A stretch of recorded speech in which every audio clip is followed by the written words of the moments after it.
ഫോണൊന്ന് മാറ്റിക്കേ.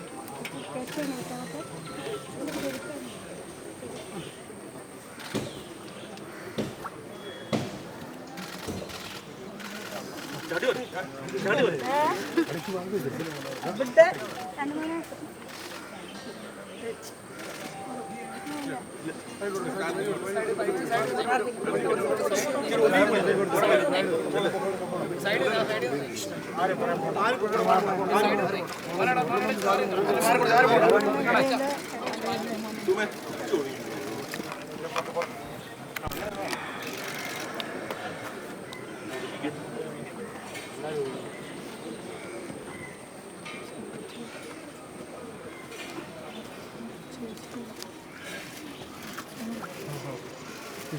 ഇച്ചിരി പൊക്കോ. ഞാൻ എനിക്ക് പൊക്കി കഴിഞ്ഞ് ഇവരുടെ ഞാനുള്ളൂ.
ചേട്ടാ ഓണറാണ്.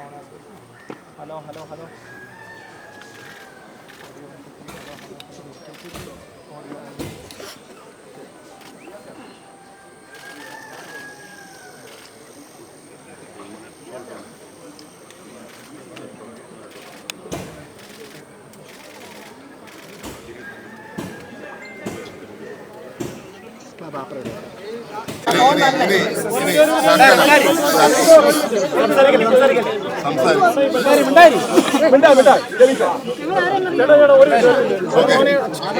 എന്തെങ്കിലും ചോദിക്കാണോ ചോദിച്ചു. ഞാനെല്ലാം പറയാനുള്ളത് രാവിലെ എല്ലാം പറഞ്ഞിട്ടുണ്ട്. ഒരു മിനിറ്റ് ഇത് ചോദിക്കാനുള്ളത് ചോദിക്കുക. ഞാൻ രാവിലെ പറയാനുള്ളതൊക്കെ മാധ്യമങ്ങളോട് പറഞ്ഞു കഴിഞ്ഞു. അത് നിങ്ങൾ രാവിലെ വരാത്തതുകൊണ്ട് ഞാൻ കൃത്യമായി പറഞ്ഞിരുന്നു. നാളെ MLA ആയി, പുതുപ്പള്ളിയുടെ MLA ആയി സത്യപ്രതിജ്ഞ ചെയ്യുന്ന ദിവസമാണ്. ഞാൻ ഇത്ര ദിവസം തിരുവനന്തപുരത്താണ്. അപ്പം ഞാൻ എൻ്റെ പിതാവിൻ്റെ കല്ലറയിൽ വന്ന് അനുഗ്രഹം വാങ്ങിക്കാൻ വന്നതാണ്. അപ്പോൾ ഞാൻ തിരിച്ചു പോകുന്ന വഴിക്ക് ഒരു യാത്ര ആയി അത് മാറ്റി എന്ന് ഞാൻ കണ്ടു. ഒരു കാരണവശാലും അത് അംഗീകരിക്കുന്ന പ്രശ്നമില്ല. ഒരു കാരണവശാലും അംഗീകരിക്കാൻ സാധിക്കത്തില്ല. ഒരു അനൗൺസ്മെൻറ്റ് ഉണ്ടാവാൻ പാടില്ല. ആരെങ്കിലും ഞാൻ 1-2 ഫ്ലെക്സ് എവിടെയോ ഇരിക്കുന്നത് കണ്ടു വാട്സപ്പിലൊക്കെ. ഒരു കാരണവശാലും അത് പറ്റത്തില്ല. എല്ലാ ഫ്ലെക്സുകളും മാറ്റണം. ഇത് ഒരു തെറ്റിദ്ധരിക്കപ്പെടാൻ സാധ്യതയുണ്ട്. എനിക്ക് എൻ്റെ സഹോദരങ്ങളോട്, എന്നെ സ്നേഹിക്കുന്നവരോട് എനിക്ക് പറയാനുള്ളത്, നിങ്ങൾ ഒരിക്കലും ചെയ്യരുത്. കഴിഞ്ഞ 4 ദിവസം ഞാൻ അനുഭവിച്ചതിൻ്റെ ഏറ്റവും പാരമ്യത്തിലെത്തിയിരിക്കുകയാണ്. ഇത് അടുത്ത ലെവലിലേക്ക് നിങ്ങൾ കൊണ്ടുവരുന്നത്. എൻ്റെ പാർട്ടിയെ ഞാൻ ജീവന് തുല്യം സ്നേഹിക്കുന്ന ആളാണ്. 26 വർഷം ഞാൻ ഈ പാർട്ടിക്ക് വേണ്ടി പ്രവർത്തിച്ച, 23 വർഷം ഒരു സ്ഥാനം വഹിക്കാതെ പ്രവർത്തിച്ച ഒരാളാണ്. എനിക്ക് കിട്ടാവുന്ന ഏറ്റവും വലിയ അപമാനമാണ് എനിക്ക് തന്നിരിക്കുന്നത്. എൻ്റെ പേര് മന്ത്രിസ്ഥാനത്തിലേക്ക് വലിച്ചെടുത്തു. ഇനി നിങ്ങൾ എന്നെ അടുത്ത ലെവലിലേക്ക് കൊണ്ടുപോയി ഞാൻ പാർട്ടി വിരുദ്ധനാക്കി മാറ്റുന്നത് നിങ്ങൾ ചെയ്യരുത്. എനിക്ക് നിങ്ങളോട് അഭ്യർത്ഥിക്കാനാണ്, എൻ്റെ സഹോദരങ്ങളോടാണ്. നിങ്ങൾ തെറ്റിദ്ധരിക്കരുത്. എനിക്ക് നിങ്ങളോടാണ് പറയാനുള്ളത്. ഒരു കാരണവശാലും എൻ്റെ പാർട്ടിക്കെതിരായി ഞാൻ ജീവിതത്തിൽ ഞാൻ ചിന്തിച്ചിട്ടില്ല. എൻ്റെ ജീവിതം കൊണ്ടാണ് ഞാൻ ഈ പാർട്ടിയെ ഞാൻ സേവനം നടത്തിയിട്ടുള്ളത്. അതെൻ്റെ പിതാവാണെങ്കിൽ ഞാൻ അങ്ങനെയാണ് അദ്ദേഹത്തെ തേക്കറിയുള്ളത്. പക്ഷേ ഒരു നിർഭാഗ്യവാനായ മകനാണ് ഞാൻ. സ്വന്തം അപ്പനെ കൊല്ലാൻ ശ്രമിച്ചു എന്ന് കേട്ട മകനാണ്. അങ്ങനെയുള്ള കേൾവിക്ക് നിങ്ങൾ കൊടുക്കരുത് എന്ന് ഞാൻ അഭ്യർത്ഥിക്കുകയാണ്. അതുകൊണ്ട് ഈ യാത്ര ഒരു ശക്തി പ്രകടനമല്ല, ഒരു വെല്ലുവിളിയല്ല. നിങ്ങളത് ഞാൻ ഇവിടുന്ന് പോകുമ്പോൾ ഞാൻ അനൗൺസ്മെൻറ്റ് പാടില്ല. എനിക്ക് ഒരു കാരണവശാലും ഒരു പബ്ലിസിറ്റി പാടില്ല. നിങ്ങൾ ഇങ്ങനെ കൂടെ നിൽക്കുന്നു വല്ലതും ആണെങ്കിൽ ഞാൻ വണ്ടിയിൽ നിന്ന് പുറത്തിറങ്ങത്തില്ല, വേണേൽ കൈ തന്നു പോകാം എന്ന് മാത്രം. അത് മാത്രമേ സാധിക്കത്തുള്ളൂ. നിങ്ങൾ ഈ അവസരത്തിൽ ഒരു തരത്തിലൊരു വെല്ലുവിളിയാണെന്ന് വിചാരിക്കരുത്.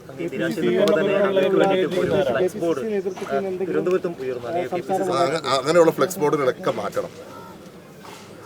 ഒരു കാരണവശാലും അങ്ങനെയുള്ള ഫ്ലെക്സ് ബോർഡുകൾ വെക്കാൻ പറ്റത്തില്ല. അത് വെച്ചവർ മാറ്റുക, അല്ലെങ്കിൽ അതിന് ഉത്തരവാദിത്തപ്പെട്ടവർ ആ നടപടി എടുത്തേ പറ്റത്തുള്ളൂ. ഇത് ആ സ്വീകരണ പരിപാടികളൊക്കെ ഓരോ കേന്ദ്രങ്ങളിൽ ക്രമീകരിച്ചിരിക്കുന്നത് പിന്നെ ആരാണ്? അത് അവർക്കേ അറിയത്തുള്ളൂ, ചെയ്തവർക്ക് അറിയാം. എന്നെ ആരും ഒന്നും എന്നെ ആരും ബന്ധപ്പെട്ടു.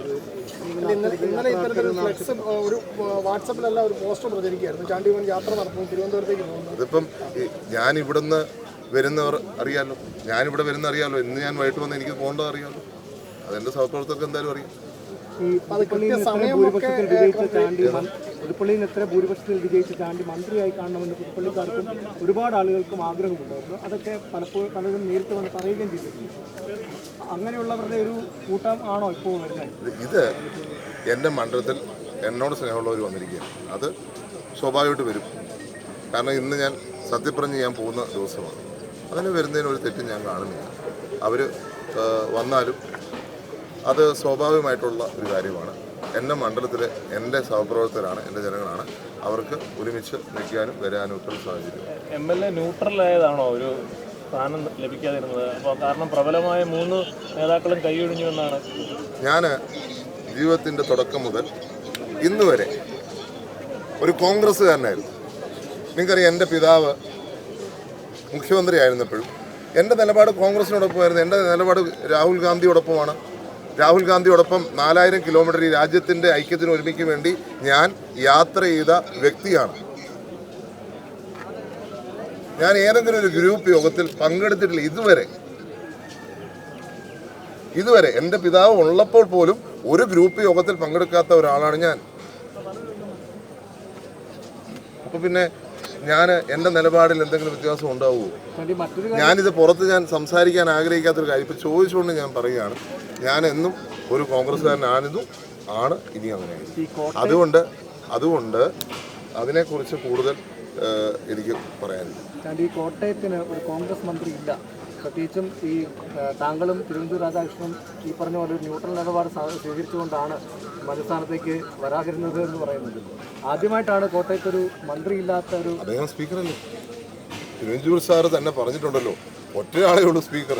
മുഖ്യമന്ത്രി കൂട്ട് തന്നെ, അതും ഒറ്റയാളേ ഉള്ളൂ. മുഖ്യമന്ത്രി കഴിഞ്ഞാൽ ഗവർണർ, മുഖ്യമന്ത്രി, സ്പീക്കർ. ഇതാണ് പ്രോട്ടോകോൾ.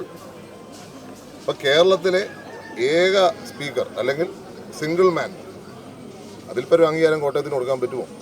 പക്ഷേ ഇപ്പം മറ്റുള്ള സാഹചര്യം എന്താണെന്ന് എനിക്കറിയത്തില്ല. നിങ്ങൾ മുഖ്യമന്ത്രിയുടെ ചില എന്താ പറയുക ഡിസ്ക്രിപ്ഷൻസ് ഉണ്ട്, അദ്ദേഹത്തിൻ്റെ പുറത്ത് പ്രഷേഴ്സ് ഉണ്ട്, അതുപോലെ പാർട്ടി നേതൃത്വത്തിന് പ്രഷറുണ്ട്. അത് എന്താണെന്നുള്ളത് അവർക്കറിയാം. അവർ കറക്റ്റ് ഡിസിഷൻ എടുത്തിരിക്കുന്നത്. ഇപ്പോൾ ഒരു മന്ത്രിയാണെങ്കിൽ ഉണ്ടല്ലോ, UDF മന്ത്രി ഉണ്ടല്ലോ. അത് എങ്ങനെ മറക്കാൻ പറ്റും? ഒരു മന്ത്രി ഇല്ലാന്ന് അങ്ങനെ പറയാം. UDF മന്ത്രിയുണ്ട്. ഞങ്ങൾ ഒറ്റ ടീമായിട്ട് പ്രവർത്തിക്കുന്നവരാ. അപ്പോൾ അതായാലും കുഴപ്പമില്ല.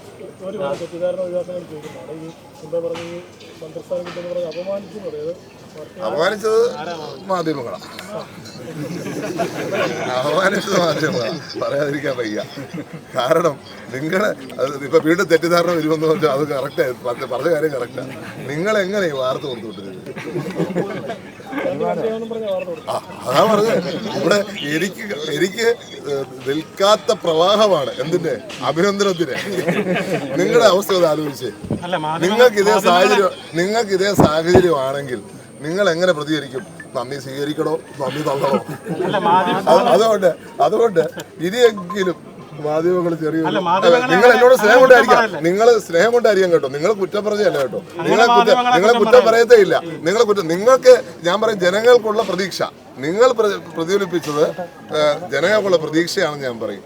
ആ പ്രതീക്ഷ മാത്രമേ നിങ്ങൾക്കും ഉണ്ടായിരുന്നുള്ളൂ. അത് സ്വാഭാവികമായിട്ടുള്ളൊരു നീതി എന്ന നിലയിൽ ജനങ്ങളുടെ പ്രതീക്ഷ കാര്യം നിങ്ങൾ പ്രതിഫലിപ്പിച്ചത് ഞാൻ കരുതുള്ളൂ. അല്ലാതെ അപ്പം കറക്റ്റ് ലിസ്റ്റ് വന്നപ്പം എപ്പോഴും ഈ മാധ്യമ പരിലാളനയിൽ ജീവിച്ച ഒരാളാണെന്ന് എതിരാളികൾ എപ്പോഴും വിമർശിക്കുന്നുണ്ട്. അപ്പോൾ മാധ്യമ പരിലാളന കിട്ടിയ ആളാണോ? നിങ്ങൾ തന്നെ സ്വയം ആലോചിച്ച് നോക്കൂ. മാധ്യമ പരിലാളന കിട്ടിയിട്ടുള്ള വ്യക്തിയാണോ എന്നാണ് നിങ്ങൾ ആലോചിച്ച്. ഞാനതിന് കമൻറ്റ് ചെയ്യുന്നില്ല. അല്ലെങ്കിൽ നിങ്ങളൊന്ന് സ്വയം വിലയിരുത്തി നടത്തിയാൽ മതി. മുൻപത്തെ കാലങ്ങളിൽ ഞാൻ നടത്തുന്ന പ്രസ്താവനകൾ എങ്ങനെ വളച്ചൊടിക്കപ്പെട്ടു എന്നുള്ളത് നിങ്ങൾക്ക് തന്നെ അറിയാം. ഞാൻ പറയാത്ത കാര്യങ്ങൾ ഞാൻ ഇപ്പോൾ ഉദാഹരണ സഹിതം പറയണമെങ്കിൽ 5 വർഷങ്ങൾക്ക് മുമ്പ് മലപ്പുറത്ത് ഞാൻ നടത്തിയൊരു പ്രസംഗം ഒരു ക്രൈസ്തവ സമുദായത്തെ മൊത്തം ആക്രമിക്കുന്നു വരുത്തി തീർത്തില്ലേ. ഞാൻ പറഞ്ഞത് എന്താ, വല്ല രാജ്യത്തെ പ്രശ്നങ്ങൾ നമ്മുടെ നാട്ടിൽ പറഞ്ഞ് ചർച്ച ചെയ്ത് കലഹിക്കണമെന്ന് മാത്രമേ ഞാൻ ഉദ്ദേശിച്ചുള്ളൂ. ഒരു സമൂഹത്തെയും സമുദായത്തെയും ആക്ഷേപിച്ചിട്ടില്ല. പക്ഷേ അതെങ്ങനെ വളച്ചൊടിക്കപ്പെട്ടു? എൻ്റെ പ്രസ്താവനകൾ ആരെങ്കിലും ചർച്ച ചെയ്തോ? തിരിച്ചുള്ള പ്രസ്താവന ചർച്ച ചെയ്തോ? പിന്നെ സോളാർ സമയത്തെ കാര്യങ്ങൾ ഞാൻ പറയുന്നില്ല. പരിലാളിനെ ഒത്തിരി ലഭിച്ച സമയമാണല്ലോ സോളാർ സമയം.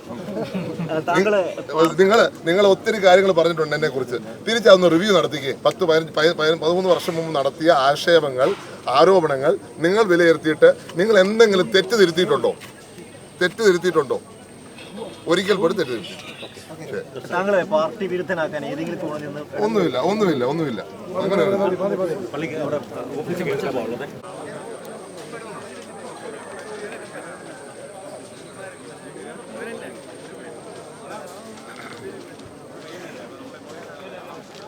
ഡീറ്റെയിൽസ് കൊടുത്താൽ മതി. ഞാൻ എൻ്റെ സ്റ്റാഫ് ഫോണിൽ എടുത്തിട്ടുണ്ട്.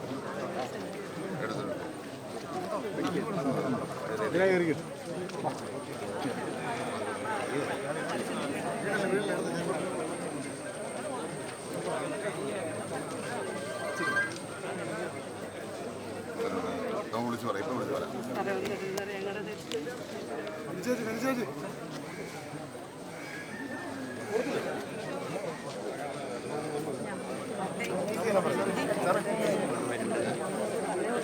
തിരിച്ച് തീരുമാനിച്ചു പറയാം. ചിലപ്പോൾ ഈ സംഭവം കഴിഞ്ഞോണ്ട്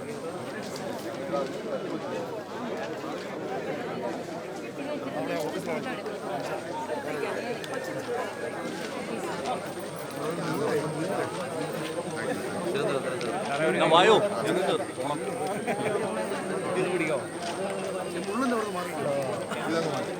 ഓഫീസിലൊന്ന് കയറട്ടെ.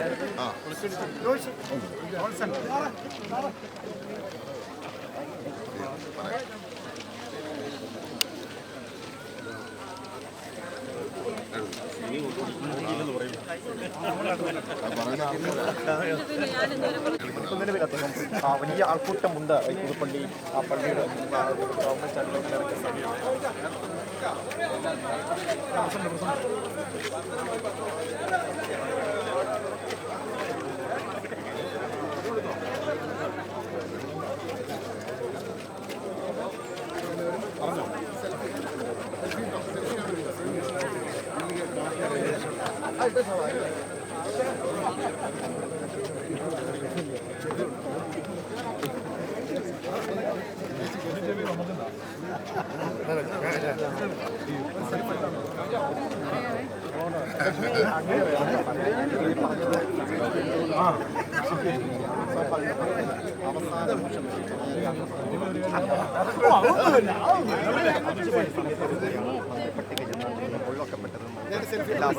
ആ സമയം മുതലാണ് നിരാശ അദ്ദേഹത്തിനും പ്രകടമായത്. ഇപ്പോൾ അദ്ദേഹം ഉമ്മൻചാണ്ടിയുടെ കലയിലെത്തി ആ വിങ്ങി പൊട്ടിക്കരഞ്ഞത്